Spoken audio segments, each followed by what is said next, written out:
Hola, yo también los escucho bien a todos. Buenas tardes. ¿Qué tal? ¿Qué tal? ¿Cómo están? Bien, muy bien, muy bien. Estamos muy bien, muy contentos ya de comenzar. Gracias por recibirme y mi saludo para el profesor de Toro, a quien no conozco personalmente. Encantada. Ok. Por el chat. Muy bien, muy bien. Entonces, comenzamos. Estimadas y estimados colegas, estimadas y estimados estudiantes y asistentes, sean bienvenidos a la conferencia de hoy en nuestro ciclo de conferencias Pensamiento Barroco y Tiempos Digitales, Reconfiguración y Traducción en el Mundo Hispanohablante. La invitada de hoy es ni más ni menos que Mabel Moraña, experta en literatura, cultura y pensamiento latinoamericanos y además una muy destacada especialista del barroco de Indias, pues ha trabajado la importancia de lo que podríamos designar como mediación o como traducción cultural y que permitía la formación de una nueva élite criolla que se apoderaba de las técnicas y del lenguaje barroco de los españoles para recontextualizarlos y posicionarse como propia élite en las colonias. La profesora Mabel Moraña ocupa la cátedra especial William H. Guest de Artes y Ciencias en Washington University en St. Louis, donde dirige el programa de estudios latinoamericanos. Ha sido directora de publicaciones del Instituto Internacional de Literatura Iberoamericana durante 10 años, estando a cargo de las publicaciones de 5 series de libros y de la reconocida revista Iberoamericana. Se ha dedicado a los estudios coloniales y contemporáneos y actualmente centra su investigación en temas de crítica cultural. Es autora de 20 libros sobre temas variados, entre los que se encuentra Argüeras Vargasiosas, Debates y ensamblajes, ensayo ganador de premio Singer Kovács otorgado por la Modern Languages Association y el premio Iberoamericano otorgado por la LASA. Entre sus más recientes publicaciones se encuentran El monstruo como máquina de guerra de 2017, Filosofía y crítica en América Latina de Mariátegui a Sloterdijk de 2018 y Líneas de fuga, ciudadanía, frontera y sujeto migrante, de aparición muy reciente y que vamos a tratar también aquí en el seminario sobre ensayística actual latinoamericana. La profesora Mabel Moraña ha editado más de 30 libros sobre temas de crítica literaria y cultural, el último de los cuales se titula Liquid Borders, Migration as Resistance, en la editorial Routledge en este año. Y en pocos días saldrá a la venta su último libro, Pensar el cuerpo, historia, materialidad y símbolo. Llegado a este punto, me gustaría mencionar que las contribuciones de la profesora Mabel Moraña al estudio del barroco se encuentran en Relecturas del barroco de Indias, de 1994, Viaje al silencio, Exploraciones del discurso barroco, de 1998, en Crítica impura, de 2004, en el ensayo Barroco, Neobarroco, Ultrabarroco, Disrupciones de la modernidad, en su libro La escritura del límite, de 2010, y en otros artículos. Hoy nos va a brindar una conferencia sobre el barroco postcolonial. Muchas gracias y paso la palabra a la profesora Mabel Moraña. ¿Me escuchan? Ya, Sí, ahora. Ah, bravo. Muy bien. Comienzo entonces, muy feliz de que el profesor de Toro esté con nosotros en voz y voto. Agradezco muchísimo esta invitación, mi especial agradecimiento a la profesora Cornelia Sieber y al profesor Daniel Bencomo, que tuvieron la amabilidad de irme guiando en todas las instancias que condujeron hasta el día de hoy. También mi saludo para el profesor de Toro, a quien no conozco personalmente, y también al profesor Michael Rosner, a la profesora María Caballero, que nos acompaña, y a los demás en la audiencia. Muchas gracias por esta invitación. Lo que voy a leer se titula Barroco Postcolonial y va acompañado de una serie de slides o de imágenes que ilustran algunos aspectos del barroco visual, podríamos decir, ya que me he referido bastante a aspectos literarios en otras ocasiones. Comienzo entonces con la lectura de este artículo que dice así. La imponente presencia de la estética barroca ha impactado durante siglos la conciencia moderna, es decir, el sensorium de las diversas y sucesivas modernidades americanas. Las características aglutinantes y diversificadas del barroco han servido también a través de las épocas como repositorio para la localización de todo fenómeno o producto cultural que se asimilara a alguno de los rasgos de esa forma expresiva. Por barroco entendemos a la vez un estilo, un período, una cultura, un espíritu, un carácter, una energía que se imprime a la forma y al proceso de producción de significados. Pero cuando todo se vuelve barroco, por su complejidad, su atiborramiento, su simultaneidad, su proliferante y abrumadora cualidad estética, todo deja de serlo. A la crítica corresponde, por tanto, deslindar, crear parámetros evaluativos, abriéndose a nuevas formas de reconocimiento, de clasificación y de interpretación para hacer inteligible el fenómeno y con esto hacerlo legible y significativo. Parecería que al barroco no pueden imponérsele ni bordes ni fronteras. Como un núcleo imantado, atrae sin pausa y emite desde su cornucopia semiótica imágenes visuales, auditivas o verbales, hablándole a la vez al intelecto y a la afectividad, a la memoria cultural y a la imaginación histórica. Su naturaleza es la de desbordar límites, la de desafiar con la multiplicidad toda noción unívoca de orden, exclusión, rigidez jerárquica y ortodoxia doctrinaria, no para renunciar de un golpe a todas ellas, sino para alterarlas y resignificarlas, emplazándolas en diversos escenarios históricos. El barroco del que hablo, el barroco americano, poscolonial, moderno y posmoderno, el barroco de Indias impuesto y apropiado en las colonias y luego perpetuado en la historia cultural de América Latina, es heterodoxo y turbulento, insurrecto, faccioso, embadurnado, opaco e impertinente, es decir, una estética fuera de quicio, fuera de madre, queer, extremada, excesiva, insolente. Este barroco emerge articulado al poder imperial, pero es utilizado también para contrarrestarlo, combatiéndolo desde la plataforma provista por la diversidad sincrética de las imágenes. La semiótica hibridizada del barroco aglutina etnicidades en América, lenguas, códigos visuales y experiencias de vida que revelaron un amplio espectro de agentes y de agendas socioculturales que alimentaban como un plancton invisible el suelo profundo de la colonia.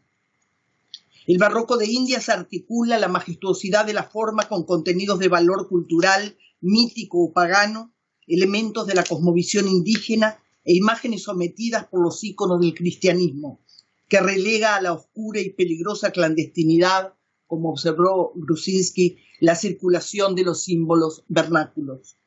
Surgen así creaciones híbridas que hacen coexistir formas de conocimiento y concepciones del mundo, de la naturaleza y del más allá, que el colonialismo colocaba en posiciones antagónicas.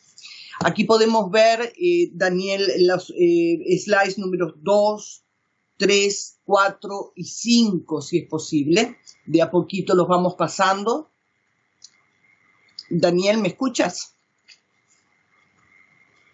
¿Aló?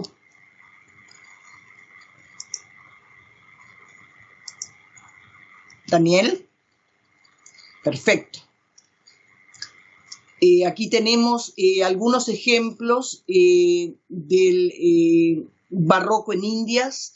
Esto es de la iglesia de la Anunciación de San Lorenzo de Carangas, en Potosí, Bolivia, un detalle del portal del maestro escultor Condori, uno de los exponentes del barroco de Indias, un indio, el mismo escultor y creador de imágenes como las que estamos viendo, que reactualizaron y reinventaron el barroco. Seguimos entonces con la próxima. Aquí tenemos lo que dice Lezama sobre el quechua Condori. Dice, realiza la gran hazaña del barroco americano. Y lo que ven son citas de la expresión americana de Lezama, donde dice, en la portada de San Lorenzo de Potosí, en medio de los angelotes larvales, de las colgantes hojas de piedra, de las llaves que como galeras navegan por la piedra labrada, aparece suntuosa y grática una princesa incaica con todos sus atributos de poderío y desdén. Creo que es el próximo slide que muestra esa imagen central, exactamente. En la voluntariosa masa pétrea de las edificaciones de la compañía, en el flujo numeroso de las súmulas barrocas, en la gran tradición que venía a rematar el barroco, sigue Lezama diciendo, el indio Condori logra insertar los símbolos incaicos del sol y la luna, de abstractas elaboraciones, de sirenas incaicas, de grandes ángeles cuyos rostros de indios reflejan la desolación de la explotación minera. Tenemos aquí parte de esa decoración y la imagen central de la princesa incaica, ¿verdad? Según Lezama, la imagen central constituye una indiátide, es decir, una aleación de elementos prehispánicos y peninsulares. Este es el paso, según dice, del señor barroco al barroco de Indias, un barroco popularizado. La próxima, entonces, será la número 4, creo. El slide número 4. Aquí tenemos a la derecha en una columna, o mejor dicho, un pilar con otra de las imágenes de Condori y abajo un detalle de un friso novohispano, también con una cara así como de angelote con rasgos indígenas. Y el próximo. Bueno, aquí ya estamos en el barroco colombiano. A la derecha tenemos un retablo que representa el Monte Calvario, donde también se verían en detalle los rostros indígenas, elementos de la fauna y de la flora local, etcétera, en una construcción barroca muy ortodoxa en el sentido de su estructuración general. Y abajo un detalle que creo que pertenece también a Condori. El slide número 7 que sigue, Daniel, tenemos aquí un ejemplo a la derecha de la escuela quiteña, donde se ve también de una manera más artesanal una construcción también del barroco con esos rostros y los ojos siempre abiertos al asombro, etcétera. Y en el lado opuesto vemos otras representaciones del barroco que siguen más los paradigmas metropolitanos. El próximo slide, que sería el número 8. Aquí tenemos un ejemplo de la iglesia de Santa María Tonancintla en San Andrés Cholula, en Puebla, en México, por cierto, representa, si lo viéramos, lo pudiéramos ver en detalle, querubines indígenas que los franciscanos encargados de planear la decoración del templo autorizaron a que los indígenas incluyeran sus rostros y elementos de sus creencias y de su mundo cotidiano. Es muy interesante en ese sentido el análisis detallado de esta cúpula. Continuamos entonces con el texto. Si las visiones hegemónicas consagraron el principio monárquico y la escatología cristiana como el ojo panóptico de un poder soberano destinado a reducir a los principios de la razón de Estado la voluptuosidad del pensamiento y la fiesta de los sentidos, el drama humano creado por el colonialismo incorporó a la estética del poder la ética y las poéticas de la resistencia. Fueron surgiendo así en los imaginarios colectivos líneas de fuga, dinámicas opacas que plasmaban en formas lúdicas o pesadillescas el drama histórico de la explotación y del despojo. La irregularidad de la perla barroca anuncia la inclinación de este estilo al desvío, la extravagancia y el simulacro. Se prefigura ya en la imperfección soberbia de la forma, el vagar del sentido y la errática vocación por el sensorium de quienes alucinan un orden enmarañado capaz de contener la norma y su contrario. El barroco da en América la clave para la expresión de identidades jánicas que revelan el rostro y la máscara en una alianza estrecha y cómplice de intelecto y desbordante emocionalidad.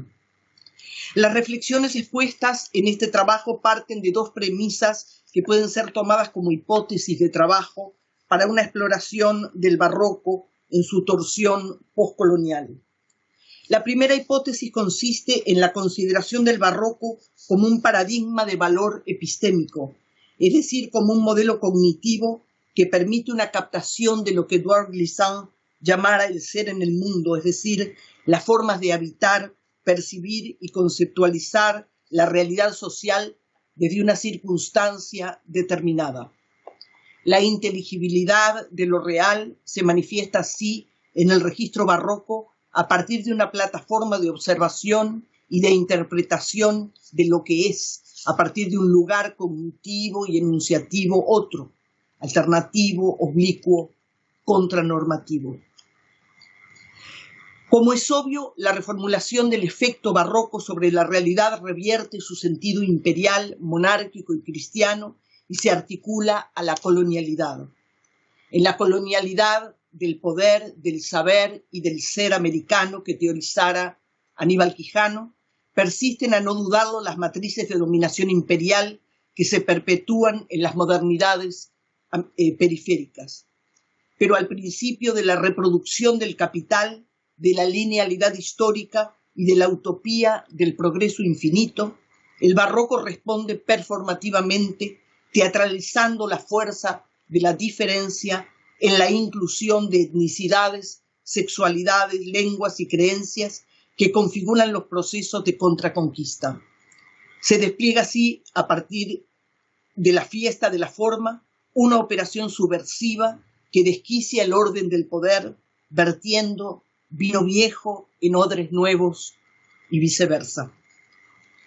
Dicho de otro modo, el valor paradigmático del barroco estribaría en la articulación ideológica de las relaciones entre poder y resistencia y en sus sucesivas reformulaciones que se expanden desde el siglo XVII hasta el espacio-tiempo postcolonial.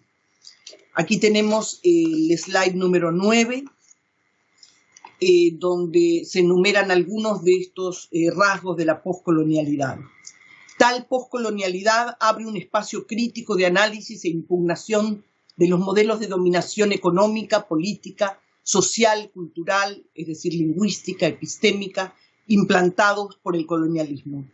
Ese ámbito de conocimiento y acción política e intelectual aloja saberes, concepciones del mundo, formas de percepción, interpretación y representación sepultadas, invisibilizadas o marginalizadas por la acción colonial. El espacio de la poscolonialidad, en su intersección con el etos barroco, se expresaría a través de una serie de rasgos que podrían resumirse del siguiente modo: desestabilización del pensamiento y los modelos conceptuales propios de la dominación occidentalista, crítica y dejerarquización de saberes y paradigmas representacionales impuestos por el poder imperial, apertura hacia lenguas y culturas vernáculas, aparición de otras voces y otras imágenes, permeabilidad respecto a elementos diferenciales, razas, creencias, sexualidades, culturas, lenguas, etc. Aquí podemos pensar, por ejemplo, en varias de las modulaciones del neobarroco, en el barroso del sur y en el barroco de la Revolución, del que habla Sardou, por ejemplo. Y también mencionamos apertura hacia la disidencia y la pluralización del conocimiento, construcción de nuevas identidades, formas inéditas de subjetividad, nuevas agendas y agencias sectoriales de sectores sociales, producción de narrativas históricas divergentes u opuestas a las versiones oficiales y apertura hacia nuevos regímenes de verdad, para usar aquí la expresión de Foucault. Estos rasgos que acabo de mencionar serían algunos en los cuales, a partir de los cuales se puede estudiar esta articulación de un barroco postcolonial, ¿verdad?, que se instaura en relación con este tipo de reivindicaciones que van de alguna manera definiéndose y desarrollándose de manera transhistórica a través de los siglos.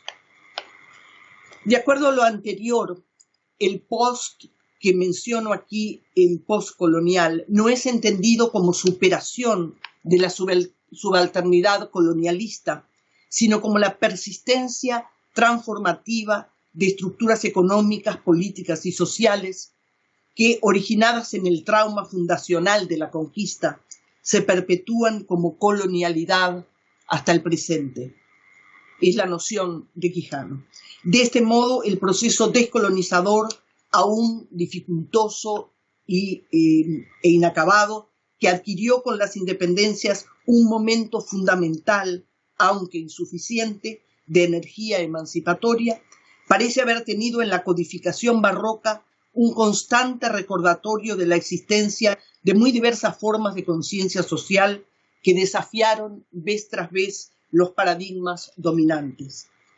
Los sucesivos retornos del barroco significaron en distintos momentos la apelación performativa al exceso y al descentramiento o excentricidad, el abandono o la relativización del centro, la mímica y el simulacro, la multiplicidad y la polifonía. Tales estrategias expresivas, representacionales, desafiaron sin pausa la fijación y verticalidad de los discursos dominantes, su afán productivista, su obsesión por la ganancia, el pragmatismo, el autoritarismo, el orden y la linealidad. Esto quiere decir que a través de las lenguas o los lenguajes del barroco se habrían venido expresando diversas posiciones de subalternización y de resistencia por medio de inflexiones variadas de la subjetividad colectiva.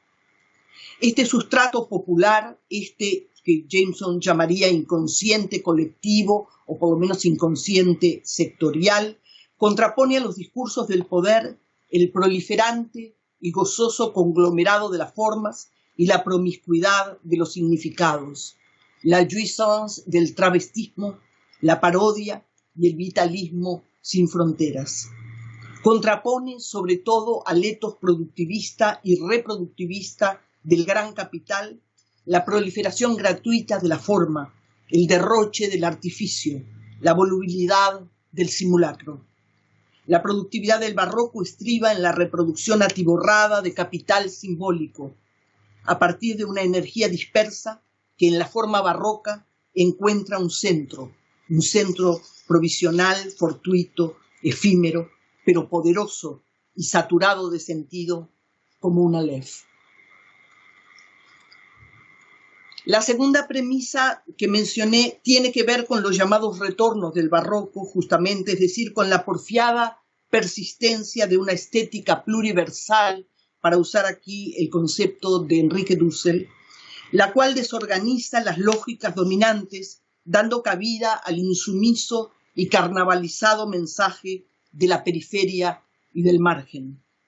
Al hacerlo se viola el principio sagrado, como decíamos, de la productividad infinita del capital materializado en producto como objeto de consumo, o del capital virtual como el capital financiero, por ejemplo.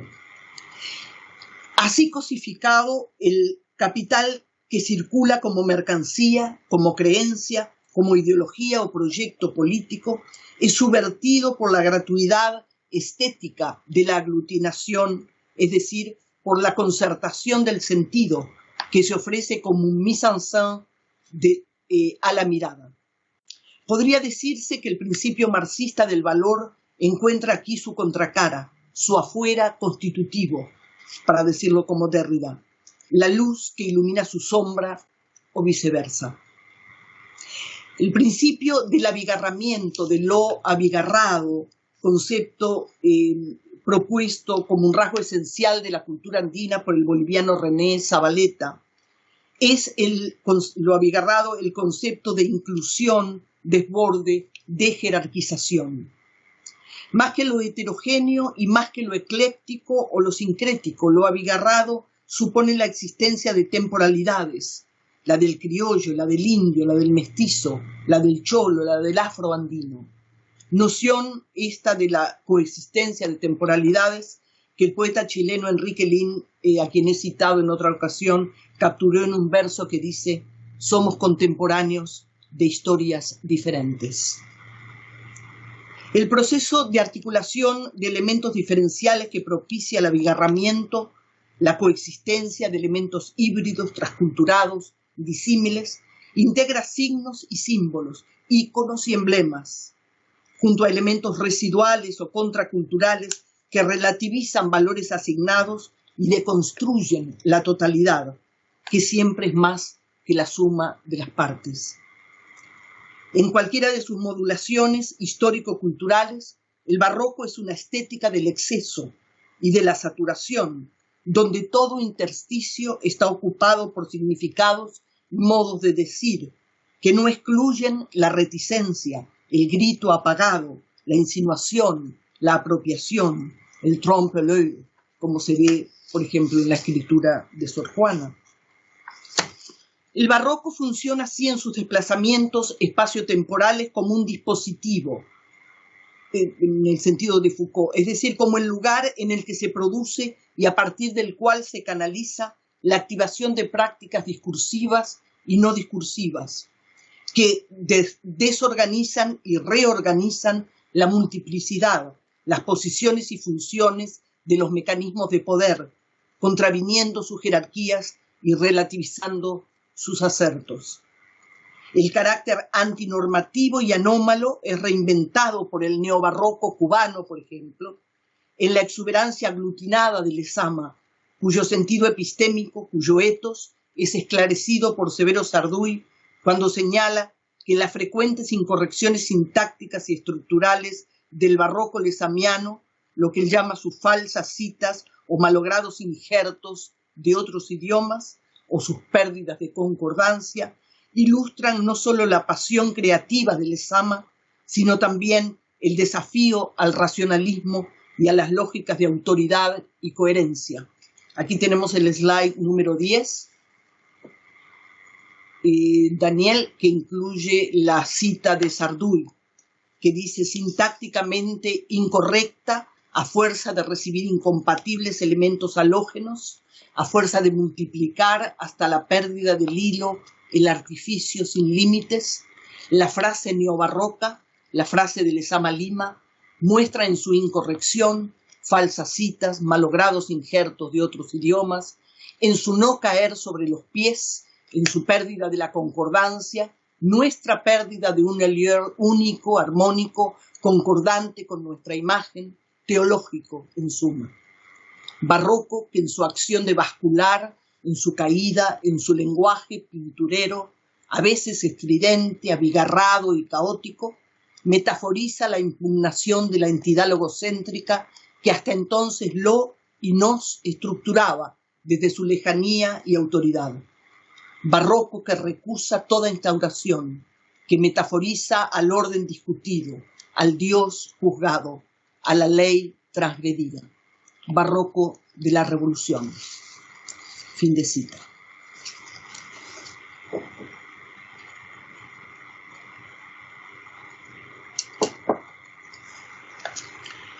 Los procedimientos que el barroco utiliza en tales reactualizaciones no son paródicos ni mímicos.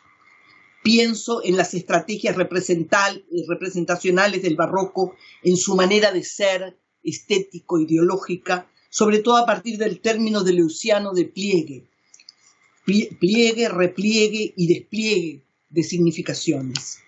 Se trata, a mi criterio, de una dinámica envolvente que avanza y retrocede como una materialidad líquida bajo la forma de lo que Sarduy llamará un ritornello. La forma barroca aporta y arrastra, trae y lleva, muestra y encubre, dice y calla, es real y virtual, estética y algorítmica. Todo este movimiento es en efecto al mismo tiempo simultáneo y sucesivo, en potencia y en acto, anómalo y orgánico. Su forma de integración absorbe por igual ángeles y demonios y hasta símbolos de la masonería, como en las obras de Aleijadinho, representante principal del barroco mineiro de Minas Gerais. Aquí tenemos los slides 11, ilustrando a Aleijadinho, llamado Antonio Francisco Lisboa, nacido en Villarrica, en Brasil, alrededor de 1738, y apodado Aleijadinho, que quiere decir el lisiadito. El escultor y arquitecto barroco, hijo de una esclava brasileña y un arquitecto portugués, estaba aquejado de una enfermedad degenerativa, lepra o sífilis, y debía atar las herramientas a sus manos destruidas por la enfermedad para poder trabajar.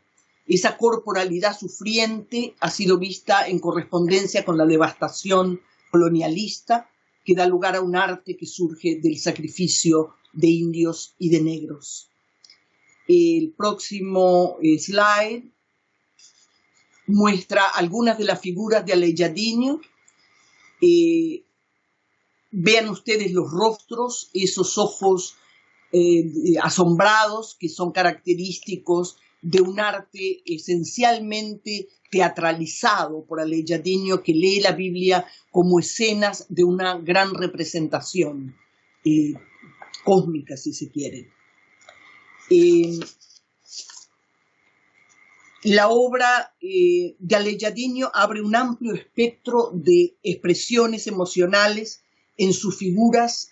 Podemos pasar al próximo slide, que muestran asombro, desconcierto, combinaciones afectivas que combinan elementos de temor y deseo, de ansiedad y deslumbramiento, pero que en otros casos denotan una humanidad desafiante que ve desde otros ojos.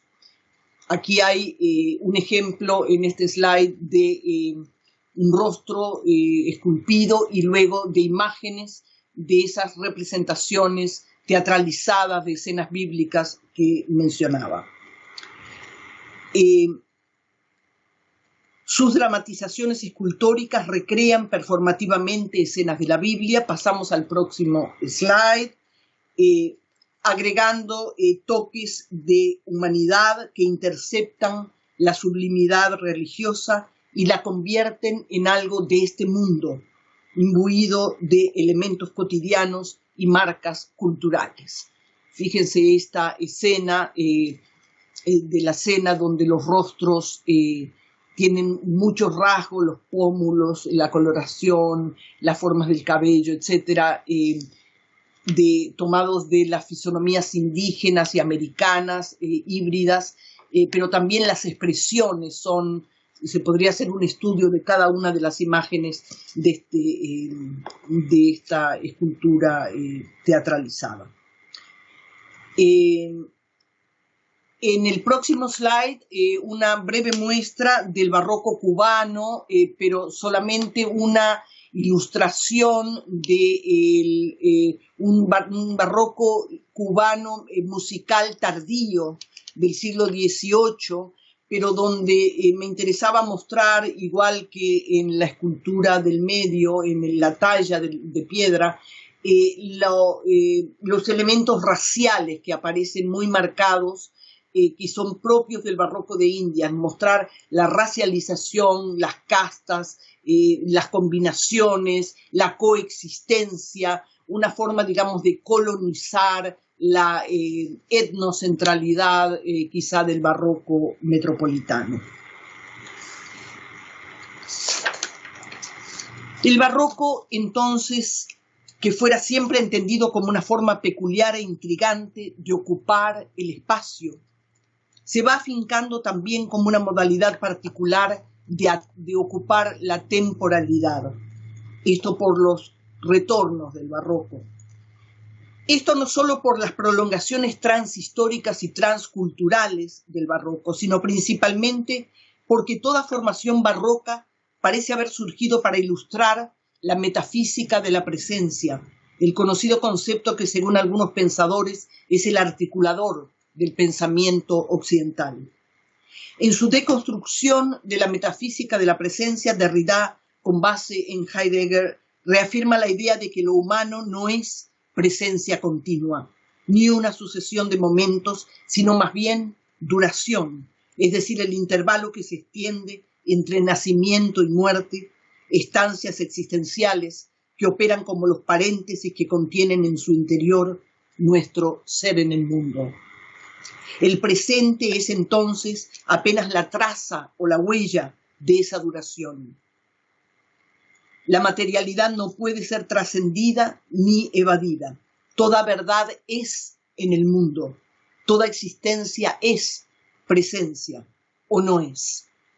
Si la presencia es lo que permite un acceso inmediato al significado, la exuberancia barroca es la consagración de la presencia, la fiesta del sentido en la que naufragan y renacen los mitos y los ritos de la modernidad. El barroco es entonces presentificación, es decir, la traducción ontológica en que el ser asume la pluralidad estética, la multiplicidad formal para dejarse ver.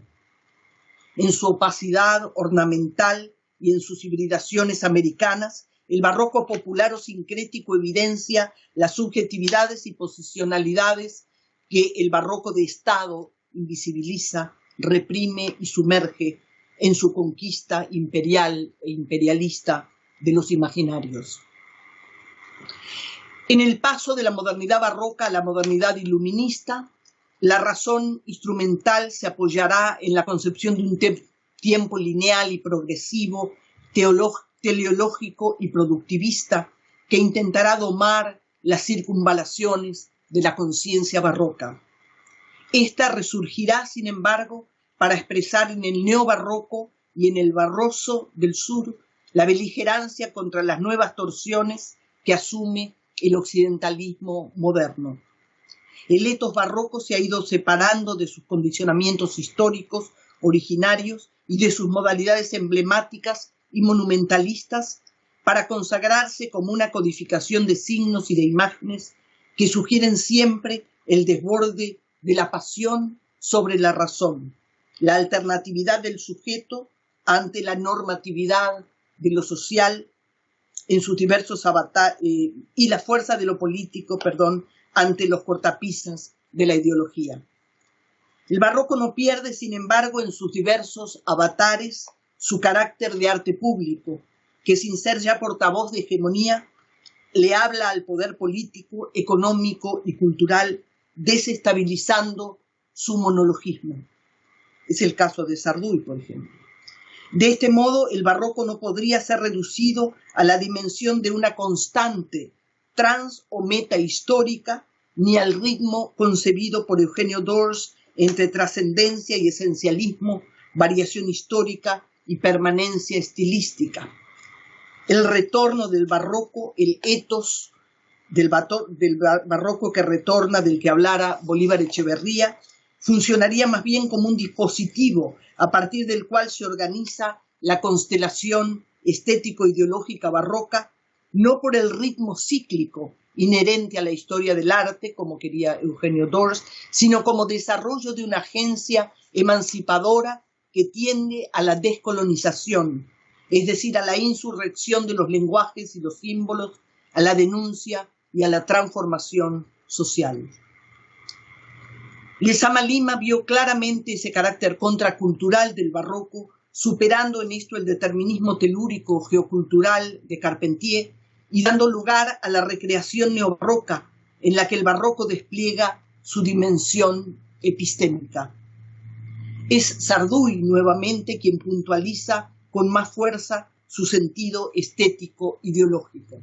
Y aquí tenemos el slide número 16 con la cita de Sarduy, que dice: este barroco furioso, impugnador y nuevo no puede surgir más que en las márgenes críticas o violentas de una gran superficie de lenguaje, ideología o civilización, en el espacio a la vez lateral y abierto, superpuesto, excéntrico y dialectal de América, borde y degeneración, desplazamiento y ruina de la superficie renaciente española, éxodo, trasplante y fin de un lenguaje, de un saber. Fin de cita. Irreductible a la dimensión estética, el barroco opera como constelación en el sentido benjaminiano, irradiando un haz de contenidos ideológicos que, siendo inseparables de lo simbólico, lo desbordan. Esto concluye la primera parte de mi presentación. Lo que sigue, más corto, es un intento de aplicación de la noción de barroco que manejo al tema del mundo digital.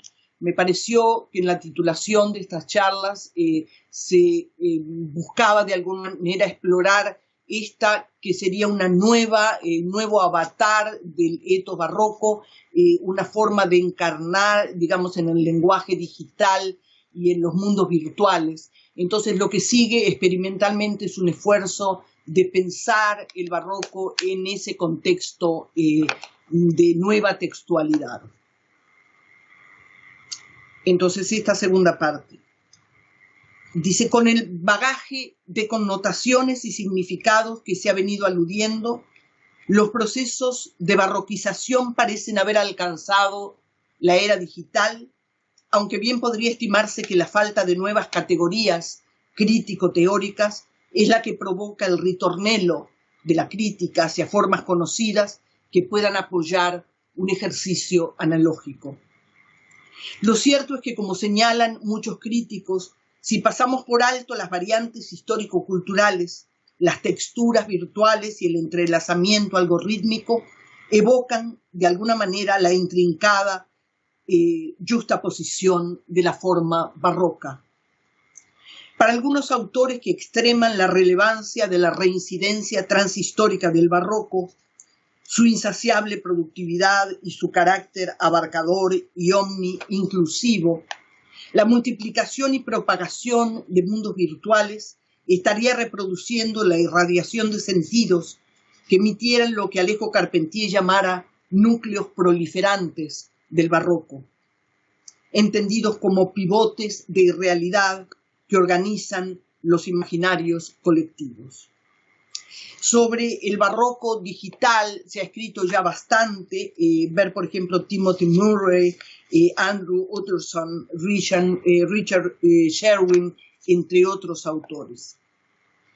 Aquí tenemos el slide 17 y último, que dice algunos de los rasgos más salientes de la era digital que podrían aludirse en apoyo de ese ejercicio de aproximación entre barroco y mundos virtuales serían los siguientes, que están enumerados en el slide. Desafío del límite, apertura hacia la multiplicidad, la diversidad, la diferencia, frecuentemente con invisibilización de la desigualdad. La tendencia excéntrica de elusión de un centro perceptible y reposicionamiento del margen. Si piensan ustedes en el mundo digital, es esencialmente excéntrico en este sentido. Preeminencia de la dinámica relacional. La voluntad de crear territorios de significado más allá de los espacios letrados, orales, audiovisuales, mentales e imaginarios conocidos o tradicionales. Deseo de delinear las trazas inaugurales de lo poshumano. Búsqueda de formas otras de intercomunicación y trascendencia. Experimentación con nuevas formas de poder, de control y de disciplinamiento social. Pulsión hacia la totalización, cuya partida de defunción, esa idea de que la totalización está perimida, muchos han situado en la caída de los grandes relatos y en el surgimiento de la posmodernidad, la ruptura del mundo socialista, el debilitamiento de la nación-estado y las lógicas poshegemónicas del capitalismo tardío. El mundo digital parece estar intentando nuevas formas de totalización. La reencarnación digital del barroco permite a algunos críticos explicar las redes de información como un sistema relacional de productividad diferida. Al mismo tiempo, es interesante y significativo que, de la misma manera en que el concepto de barroco se usa para explicar el comportamiento del ciberespacio y del hipertexto, inversamente también para explicar el mundo digital, se ha ido al ámbito de las humanidades, al dominio de las humanidades y vinculándolo con el dominio de la tecnología, yendo entonces, haciendo referencia a autores centrales de la teoría cultural, particularmente a Roland Barthes con SZ, a Jacques Derrida con sus nociones de deconstrucción y deferencia, la idea de diferir, a Michel Foucault, principalmente el de las palabras y las cosas, a Jean Baudrillard por la noción de simulacro, a Michael Bakhtin por dialogismo y a Gilles Deleuze por la noción de pliegue y ensamblaje. Para Barthes, como es sabido, todo texto, como recuerda uno de los teorizadores del hiperespacio que es Georges Landau, para Barthes, toda obra literaria es un espacio abierto, una galaxia de significados, en la que las interacciones son infinitas, reversibles y dejerarquizadas. En este sentido, en la literatura como en el hipertexto digital, los significados se despliegan de manera multilineal y multisecuencial. No otra cosa es la intertextualidad, la red referencial en la que la obra se apoya, la cual convoca o evoca diversos niveles de significado e infinitas interpretaciones. Derrida, por su lado, entiende la lectura como la apertura de un espacio de referencia en el que lo principal es lo que puede ser leído, o sea, esa virtualidad, es decir, el momento en que el lector se convierte en productor de significados, como si se activara un hipertexto y un número indefinido de enlaces posibles que se organizaran de modo arborescente o rizomático, no secuencial. Hay que ver aquí los libros, creo que 3 ya de Georges Landau, que llevan por título Hipertexto, usando este concepto acuñado por Theodore Nelson en 1960. Landau indica cómo la relación entre texto y contexto transgrede como Barthes analizara las fronteras entre autor y lector, como en el Internet, activando a este último, al lector, quien no es mero receptor, sino productor de significados por las relaciones que puede establecer. En otras palabras, el usuario de información digital, como el lector, funcionaría como un procesador de información estético-ideológica que, no limitándose al mero consumo del texto, ni a su interpretación, ni a sus usos psicológicos, culturales o afectivos, va más allá. Los usuarios del hipertexto digital, tanto de redes sociales como de información, se organizan en comunidades virtuales en torno a los núcleos proliferantes que flotan en Internet, de modo similar al que hace gravitar a los lectores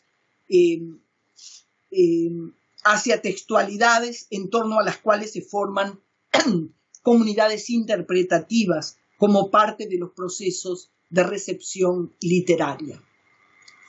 El texto digital no solamente admite, sino que promueve y cataliza intervenciones que lo modifican, lo combinan, lo recrean, etc., suscitando relaciones, aplicaciones y yuxtaposiciones que alteran cualquier matriz preexistente y generan una dinámica de aglutinamiento hipertextual.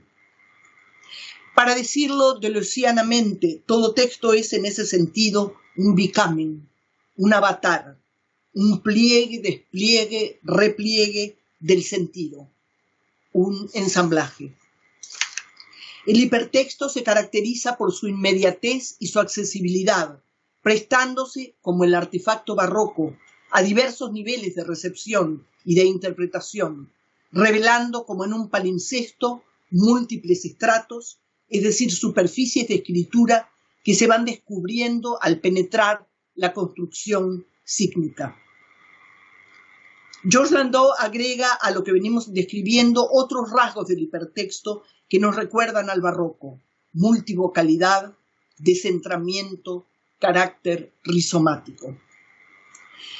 Pero si todo lo anterior apunta a una caracterización tentativa de lo que podríamos llamar el barroco digital, quizá lo más interesante en esta aproximación de simultaneidades, la del barroco, la del Internet, es la contextualización estético-ideológica a partir de la cual se puede comenzar a comprender el modo en que la revolución digital conecta con el poder cultural y con las políticas de la individuación y del consumo.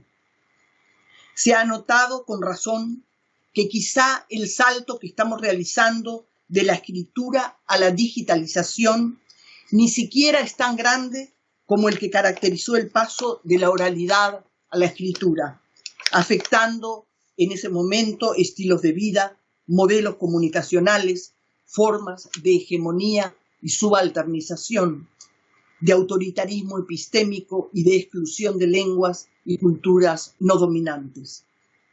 A medida que la digitalización crea nuevas formas de producción, difusión y recepción del conocimiento, se pluralizan también las formas de exclusión que expulsan a los afueras de un sistema creado paradójicamente para facilitar integración e interrelaciones, dejando fuera, sin embargo, a todos los sectores que no tienen acceso a la barroquización de la información. Surge entonces el margen de todos los que no tienen posibilidad de beneficiarse con la ilimitada reproducción del conocimiento, con los métodos y medios para la aprehensión y utilización del saber digitalizado. Creo que es imprescindible, aunque demasiado acotado, interpretar los cambios digitales, sus promesas de democratización sin fronteras, de integración igualitaria y de apertura indiscriminada, como consecuencia estricta del relacionamiento entre neoliberalismo y tecnología, y que se hace necesario más bien analizar de nuevo los largos debates sobre la razón tecnológica que comienzan hace muchos siglos y tienen en Heidegger y luego en Sloterdijk un punto álgido de resignificación política y filosófica. Creo que la propia historia de la cultura y sus complicidades con la política deben ser analizadas para comprender las transformaciones que afectan a la función intelectual y académica en tiempos poscoloniales, marcados por el descaecimiento de la nación-estado, las migraciones masivas y la necropolítica.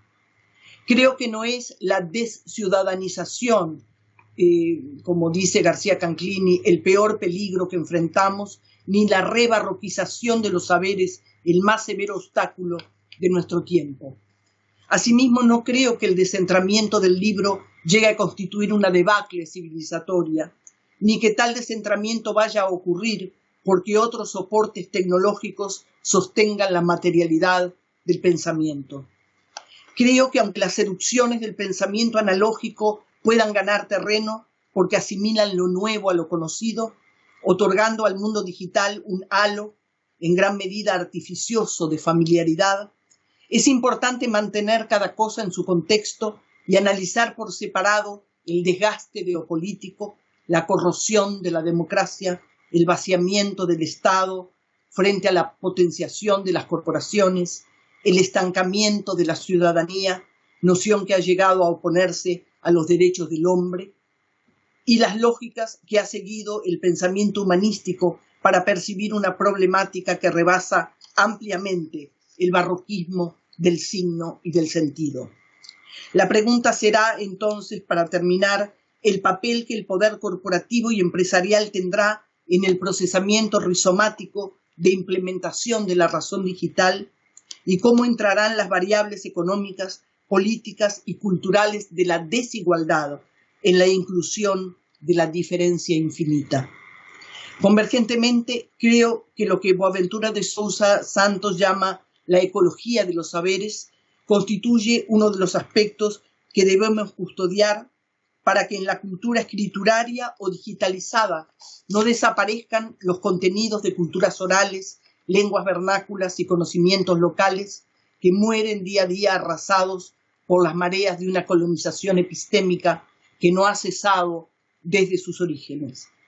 Si la barroquización posmoderna y poscolonial, letrada o digital, sirve para salvar esos saberes, veremos reafirmar en el barroco una vocación descolonizadora y vitalista. De lo contrario, la barroquización de nuestro tiempo operará quizá como una ola abrumadora de procedimientos y mensajes que fortalecerán al poder sin impugnarlo. Muchas gracias. Llevamos una hora justa. Muchas gracias. Muchas gracias, muchas gracias. Gracias, profesora Mabel Oraña, esta conferencia realmente para brindarnos líneas de pensamiento, de ver lo barroco como categoría epistémica y que plantea lo barroco en relación con lo postcolonial, por su estética de exceso, de descentralamiento, de la modalidad particular de tratar el tiempo como duración, de preponderancia de lo político sobre lo ideológico y interrelacionando, ¿no?, todos estos aspectos en lo que se relaciona a lo digital con lo que trabaja también en este momento el cuerpo, la corporalidad, la migración. Son muchísimas líneas en que podemos plantear nuestra discusión ahora. Y yo quedo muy impresionada, tengo que decirlo así, y muy agradecida por su conferencia. Muchas gracias, Cornelia. Quizá podemos retirar el slide para que pueda ver las caras. Porque... Ahí está, perfecto. Aquí estamos. Muchas gracias, muchas gracias. Sí. Bueno, quizá me extendí un poquito de más, pero tenemos tiempo, me parece, todavía. Sí, tenemos mucho tiempo. Y tal vez ya puedo empezar, ¿no? Porque cuando usted planteaba en su conferencia este potencial creativo y descolonizador de lo barroco, como usted lo planteaba, pensaba en sus aportes anteriores, en que también nos mostraba que este nuevo élite criollo, ¿no? Se suponía y superponía sobre su propia cultura a través de la mediación, de la traducción, y usaba sus conocimientos para sí apoderarse, ¿no? de este nuevo sí sitio como élite. Y en este sentido no nos ha mostrado el barroco en este momento, ¿no?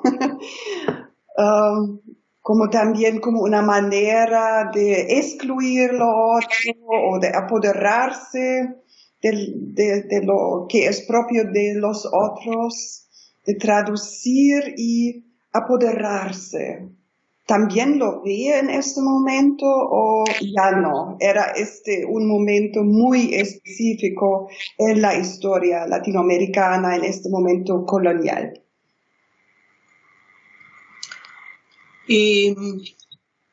Hoy no hablé tanto de la apropiación criolla del barroco, porque lo he hecho en otras ocasiones y en atención al tiempo, y porque me pareció percibir que ustedes querían ver esa extensión hacia la era digital. Traté de mostrar, digamos, porque claro, tú sabes, la colonia es una sociedad, la sociedad colonial eminentemente estratificada y jerárquica. Entonces hay diversos niveles de poder, ¿verdad? Y de subalternización. Entonces, claro, el criollo hace ya él mismo una apropiación de alguna manera, no quiero decir contracultural, pero utilizando, digamos, el barroco para canalizar sus propios reclamos y sus propias posiciones frente al asunto del poder, frente a lo que algunos llaman el retardo americano, porque el barroco no se da solamente en Nueva España, estoy pensando, por ejemplo, en el barroco andino, ¿verdad? En Espinosa Medrano y en autores por el estilo. Entonces, ahí vemos una forma de retorcimiento de los códigos, de utilización, ¿verdad? De descentramiento, de intentar meter allí otros contenidos, porque el barroco parece que por su misma proliferación admite todo, ¿verdad? Parece un discurso totalizante e infinitamente inclusivo, pero por debajo del criollo, por esa misma estratificación de que hablábamos, la existencia de las castas, etcétera, y en relación a la división del trabajo, ¿verdad?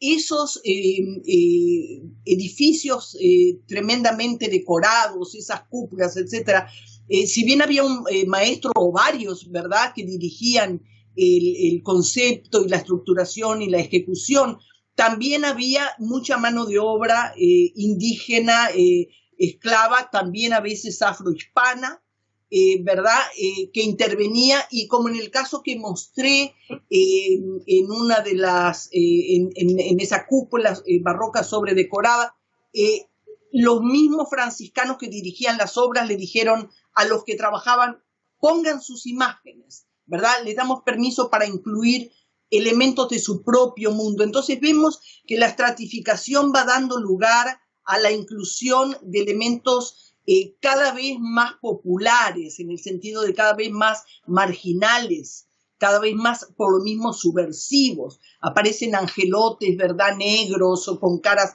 indígenas, con gestos que no son claramente no sublimes, ¿verdad?, indicando un mundo de deseo, de cotidianeidad, de humanidad, en definitiva. Y eso son fuerzas populares que se van filtrando en esa exuberancia barroca y van dejando sus marcas. Entonces puede verse eso tanto en el discurso letrado, como se puede ver en la música, como se puede ver en la arquitectura, en las decoraciones de interiores, etcétera, ¿verdad?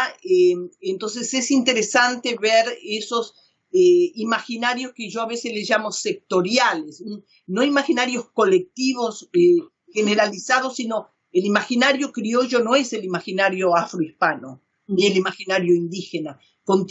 Son sectores sociales diferenciados por sus raíces, también hibridizados, ¿verdad? Pero diferenciados porque vienen de distintos lados, tienen distintos reclamos, distintos posicionamientos social. Entonces el barroco, después de terminar de leer esto,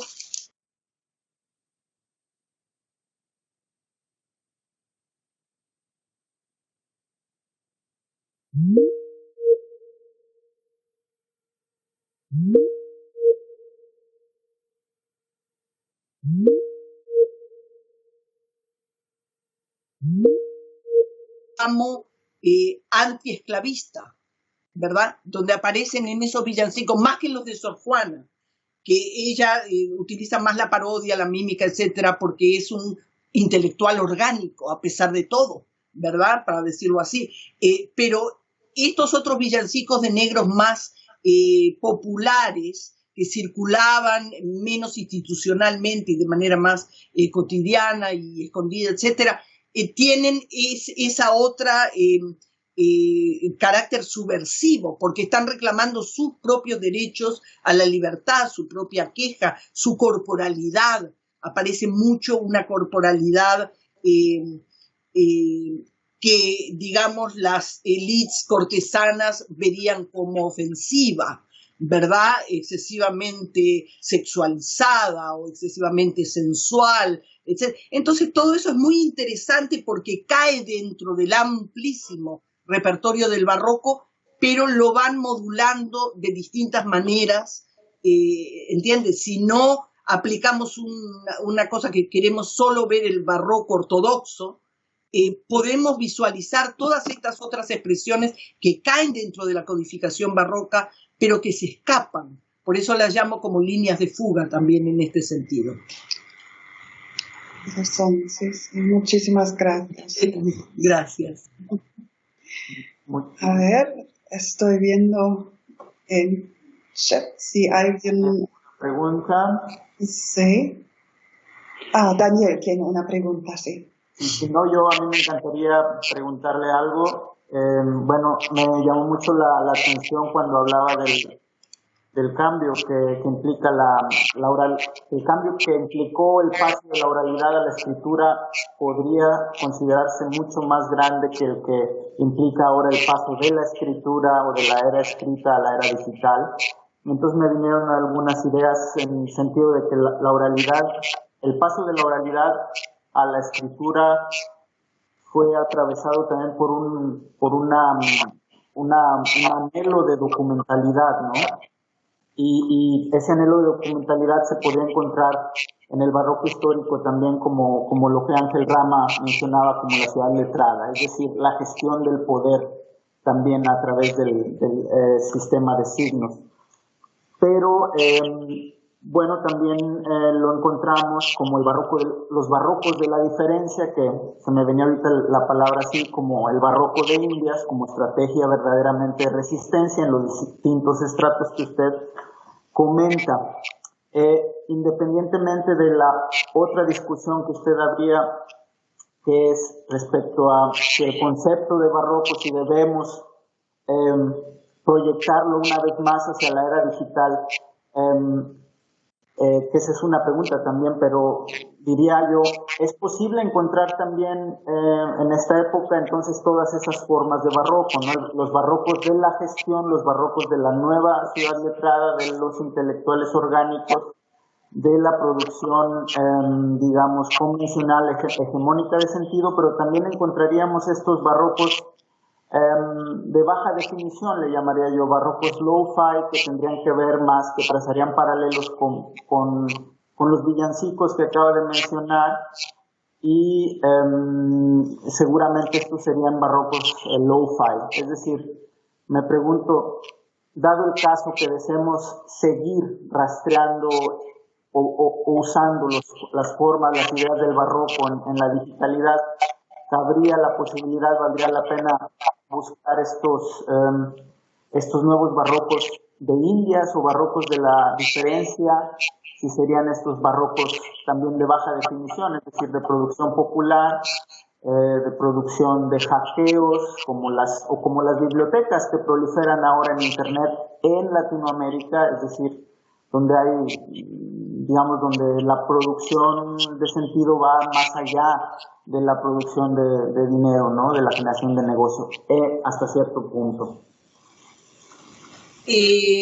Mira, más que una pregunta, creo que tú muestras un campo ahí de reflexión en el que habría que pensar. Esta última parte es más tentativa porque, como digo, creo que estamos usando categorías conocidas por el afán de familiarizar un fenómeno nuevo y que faltan todavía categorías para la descripción de lo que viene. Pero mientras que querramos hacer eso,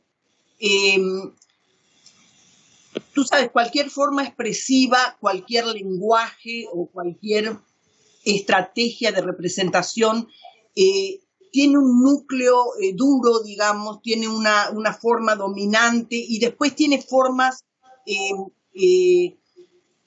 menores, tú le llamas de baja intensidad, que van proliferando porque utilizando los registros dominantes, tú mencionaste el hackeo como una de las formas, y ya en Internet hay enorme cantidad de formas clandestinas, podríamos decir, ¿verdad? Que se articulan más o menos a los núcleos dominantes de esa nueva estructuración de la comunicación, pero recorren otros caminos, porque claro, esos son los problemas de la totalización, cuando se ofrece, digamos, un gran acervo o de conocimiento, lo que sea. Borges lo habría descrito como el laberinto que es toda biblioteca. Si hubiera visto la era digital, estaría reescribiendo la noción de laberinto, ¿verdad? Pero estamos en eso, en el sentido de que se puede recorrer un espacio de muchas maneras. Y mientras exista esta fragmentación de lo social y de lo político, existirán, a mi criterio, nuevas estrategias para apoderarse de los lenguajes y de las formas de representación, ¿verdad? Porque lo social está inmensamente fracturado. La idea de la globalización ha creado una especie de ilusión de integración que todos sabemos que no tiene un correlato en la realidad. Lo que vemos es una extremada fragmentación, una proliferación del fragmento, ¿verdad? Si le quieren llamar barroco, se le puede llamar barroco, pero digamos, aquí la problemática es justamente ese collage en el que se ha convertido, digamos, la sociedad global. Entonces, cada sector tiene su forma de articularse y busca distintas cosas por métodos distintos. Entonces, evidentemente, si tú buscas determinada forma de entrar a ciertos archivos, porque en definitiva es un gran archivo de conocimiento, a lo mejor un hacker te sirve más que un motor de entrada al Internet, ¿me entiendes? Porque te va a señalar un camino, ¿verdad? De una manera que si en el mercado quieres conseguir ciertas cosas, a lo mejor tienes que ir a un contrabandista en lugar de ir a la tienda consagrada, ¿me entiendes? O sea, todo es un mercado del significado, hay un tráfico transnacionalizado, global, del significado y del signo, y por lo tanto hay diversas formas de llegar a distintas parcelas de ese conocimiento y a distintas estrategias, porque se buscan cosas diferentes. Esa es la atomización a la que nos enfrenta esta aparentemente totalizada propuesta digital. Esto es lo que yo veo, pero yo no sé nada de estas cosas, o sea, aquí hay que ir a los especialistas, ¿verdad? La gente que ha estudiado esto, yo he leído unos cuantos libros nomás para poder decir algo, pero ¿entiendes? Uno está viendo esto, nosotros somos además, algunos de nosotros de otra generación, en el sentido de que estamos viendo esto, wow, ¿verdad? Cuando nuestros niños, nietos o hijos han nacido con esta apropiación visual y esta aproximación al hipertexto, que para nosotros es una una cosa novedosa y diferente. Entonces estamos en un proceso evidentemente transicional, y como en toda transición no es tajante, sino que se mezclan ¿verdad? Elementos de la época anterior, etc. Entonces, evidentemente, para volver a otro aspecto de tu planteamiento, el Internet lo estamos viendo, por lo menos gente de tus profesores, por ejemplo, de otras generaciones, lo está viendo como una inmensa codificación, ¿verdad? Que puede ser, a la que se puede llegar de muy diversas maneras. Lo tratamos el Internet como un gran archivo, ¿verdad? Así es como lo tratamos. Buscamos en el archivo, sacamos, asociamos, relacionamos un sistema relacional que comparamos al archivo, a la biblioteca, al museo, etcétera, a lugares que compendian o que concentran información. Así nos lo estamos figurando. Probablemente el fenómeno es muchísimo más que eso, y te das cuenta de eso cuando entras al concepto de lo poshumano y de las inteligencias artificiales, etcétera, aspectos que también he estado viendo por este libro mío que acaba de salir hoy, que se llama Pensar el cuerpo, ¿verdad? Hay una parte que tiene que ver con esta transición de lo corporal a lo digital o a las formas robotizadas, etcétera, ¿verdad? En un esfuerzo por ir entendiendo el mundo que viene. Pero si te pones a pensar, tratamos el Internet como escritura, ¿verdad? En ese sentido, no es que estamos viendo los algoritmos. Yo ahí en el último slide puse un dibujito de lo que en mi cabeza es un algoritmo, pero probablemente no se dibujaría así. Pero, ¿verdad? Un sistema de relaciones de pequeños núcleos que se van, o sea, la cuestión interactiva, relacional, como la dinámica principal. Pero lo vemos como escritura. Nos ponemos en la computadora, vemos palabras, vemos lugares, libros, documentos, y lo tratamos así. El paso de la oralidad a la escritura, sin embargo, y si a eso le agregas además en otra lengua, piensa por ejemplo en la colonización lingüística en América, con razón hablan Miñolo y otros de la violencia de la escritura y de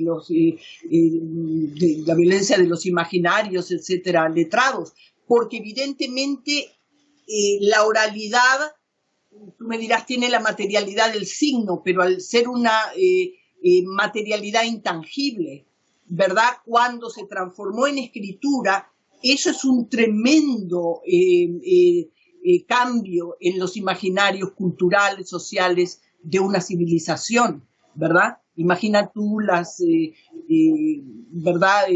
Pueblos en los que los quipus eran una forma de comunicación y de contabilización, etcétera, y de pronto la escritura, las letras, etcétera. Entonces hay ahí que pensar, porque a veces nos parece que nuestras propias transformaciones de hoy son inmensas, y hay que pensar que también que ha habido otras, y han seguido coexistiendo, porque no es que se produce un corte y algo desaparece, está cambiando el soporte de la información, el soporte material, tecnológico, etcétera. Igual que ya no desplegamos un pergamino así para leer, ¿verdad? Ni escribimos en piedra en los muros, ¿verdad?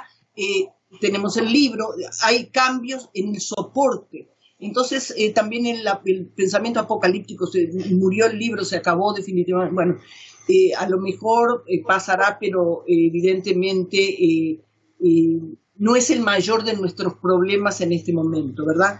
Yo creo que el mayor de nuestros problemas sigue siendo la desigualdad, el acceso desigual a la información. Esta idea de la integración universal, no. Una cosa es diferencia y podemos celebrarla, otra cosa es desigualdad y debemos condenarla. Son dos conceptos que a veces se confunden, pero que a mí me parece que es imposible, que es muy importante distinguir. Yo admiro mucho el trabajo de Boaventura de Sousa, porque ha sido muy claro desde las ciencias sociales en la integración de problemas humanísticos y en la sensibilidad hacia eso que él llama la ecología de los saberes, etcétera, y eso me parece que nos lleva por el camino de identificar las formas de desigualdad. Piensen ustedes lo que está pasando en África, en países árabes, en países acosados por la guerra, etcétera. Todos esos millones y millones de habitantes del planeta tienen urgencias y situaciones, ¿verdad?, que superan la problemática de la barroquización del signo. ¿Me comprendes a lo que voy? Entonces hay aquí que distinguir agendas y formas de enfrentar los problemas de hoy, ¿no? Siempre hablo demasiado. Para nada. Una excelente. Muchas gracias. Profesor, creo que el profesor de Toro tenía alguna pregunta. Bueno, primero que nada quisiera agradecerte de todo corazón esta maravillosa conferencia, que la he gozado tanto por el contenido, por las cosas que has dicho y has planteado, y retóricamente también, que expones realmente maravillosamente, y si tú crees que siempre hablas mucho, bueno, es un placer escuchar, digamos. Gracias. Ahora, creo que quisiera hacer un par de comentarios más que quizá una u otra pregunta. Si Cornelia me da el tiempo, yo también hablo mucho, así que me puede parar. Ahora, tú enunciaste algo bastante que me parece muy fundamental en el contexto del título de estas conferencias, ¿no? ¿Verdad? Y que tiene que ver con muchas, digamos, tipos de interpretaciones que, como que se dice ya, Cervantes era un postcolonial o Cervantes era un postmoderno. Yo creo que tú has indicado una cosa que quisiéramos acá, yo quisiera recalcar. Una cosa es el barroco. Tú partes de hablando de un estilo, una cultura, un espíritu, etc. El barroco primero es algo histórico, que va de un momento, claro, no está fijo, se desarrolla un momento y luego cae en un momento. Ese tipo de barroco tenemos que tenerlo muy claro. Hay miles y miles de publicaciones al respecto, en todos los campos del barroco, en la arquitectura, la pintura, etcétera, etcétera, en el teatro. Y el otro es el barroco, como nosotros hoy lo podemos leer. Es decir, ¿qué es lo que le sacamos al barroco? Que no solamente lo dejamos incrustado y congelado en una época, sino que vemos que el barroco, como epistema, comparto esa idea que lo puse yo también la vez pasada, trasciende su propia época, ¿no? Y tiene una serie de alcances que por cuestiones culturales o lo que sea no se habían visto y que se pueden ver hoy día qué productividad tiene. Yo quisiera proponer de hacer esa diferencia, digamos, de esa constatación para realmente no caer, como tú has dicho, si es todo barroco no es nada barroco. Entonces caemos en la arbitrariedad absoluta donde los términos ya no tienen ningún sentido porque no tienen la capacidad de limitar algo, ¿no? Y eso es fundamental para la ciencia. Sería eso por una parte. Luego quisiera apuntar a algo también que tú dijiste, sí, que me gustó mucho. Este poscolonialidad, como le llamo yo, y el barroco. Hay algo fabuloso en esto, me parece, especialmente en la arquitectura. La literatura es más complicada que no quisiera tomar en este momento, ¿ok? Pero la arquitectura. Tú has dado una serie has propuesto imágenes. Y a mí nunca se me olvidó una experiencia que tuve con un antropólogo mexicano. Cuando uno sale de México hacia las pirámides, hay una iglesia pequeñita que se fundó, se creó, se construyó muy pocos años después que Cortés había llegado. Bueno, cuando tú vas a entrar allí, es la misma experiencia que tú tienes, hay una especie de león, pero que es una culebra, ¿eh? Una culebra típica de esta culebra mítica Texacuatl, mexicana. Entonces él me explica, aquí tú ves algo que es absolutamente híbrido y que yo hoy día lo pondría como postcolonial por la razón siguiente, que tú también las has dado, donde este es el resultado de una conversación de dos individuos, de un español, un cura quizás, un sacerdote y un artesano azteca, que no conocen las lenguas recíprocamente, se están tratando de explicar de alguna manera. Y aparece eso. Ahora, eso que aparece como un resultado de algo pragmático, digamos, lo podríamos leer también hoy día, partiendo de tu relación entre barroco y poscolonialidad, lo podríamos leer como un primer paso. Es contradictorio lo que estoy diciendo, de poscolonialidad, porque allí no hay una jerarquía, sino que allí hay algo, una relación dialógica fracturada o malentendida, como sea, pero que produce un objeto que es aceptado por ambas partes. No es solamente que le dan el permiso de poner sus imágenes, que ya eso ya es, porque eso ya es jerárquico, digamos, si tú quieres un poco, pero acá no, acá es un producto de dos individuos.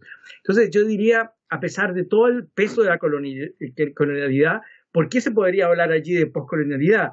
Porque la colonización, la colonialidad, para hablar con Lyotard, está embarazada, conlleva a la poscolonialidad. Entonces ahí ya hay una subversión, y eso es lo que quería ahora mencionar, digamos, a ver si tú estás de acuerdo con este tipo de reflexiones que tú has motivado. Sí, entiendo lo que dices. Yo creo que toda norma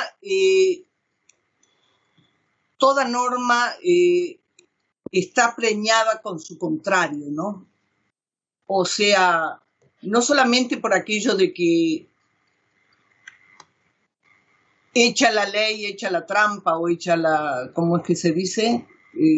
Cuando surge la ley surge inmediatamente su transgresión. Exacto, sino porque evidentemente cuando una codificación se impone, siempre crea alguna forma de resistencia, siempre hay alguien o algo que no está representado por esa norma, siempre hay un sistema. Toda codificación es un sistema de exclusiones al mismo tiempo, ¿verdad? Esto es lo que se codifica, pero todo lo demás queda fuera. Todo eso que queda fuera tiende a concentrarse en una forma alternativa o derivada o yuxtapuesta de representación. Entonces, sí, lo que veo ahora, claro, ¿cómo podemos estar seguros de ese diálogo entre el creador y el ¿verdad que tú dices, verdad? No se sabe cómo llegaron a la conclusión de que ese león debía terminar como una culebra, pero en fin, quién sabe qué transacción simbólica hubo en el fondo de aquello. En el caso del barroco lo que tenemos es que el barroco como estilo, cultura, concepción de vida, etcétera, se ha comportado de manera diferente a otros. Bolívar Echeverría estudió esto y lo acotó bastante, pero quedaron áreas de sombra, ¿no? Pero logró por lo menos que nos diéramos cuenta de que el barroco es algo más que un estilo de época, es también un ethos, es una forma de comportamiento cultural, simbólico, etcétera. Pero la vulgarización también de los términos hay que tener en cuenta que se produce en todos los casos. Por ejemplo, hoy decimos, ¡ay, qué romántico!, ¿verdad?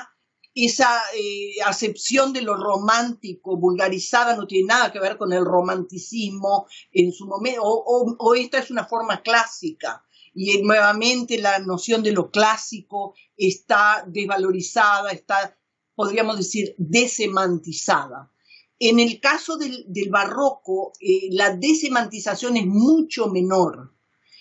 Todavía reconocemos muchísima cantidad de rasgos del barroco, podríamos decir, original o europeo o metropolitano, etcétera, en formas muy posteriores. O sea, el viaje transhistórico que ha hecho el barroco, a mi criterio, nos autoriza más, nos da cierto, usamos la noción de barroco hoy en día o de neobarroco más ajustadamente por ese arrastre de tantos rasgos.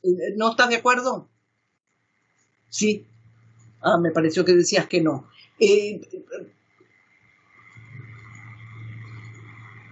Estoy muy de acuerdo, estaba tomando nota solamente. Ya.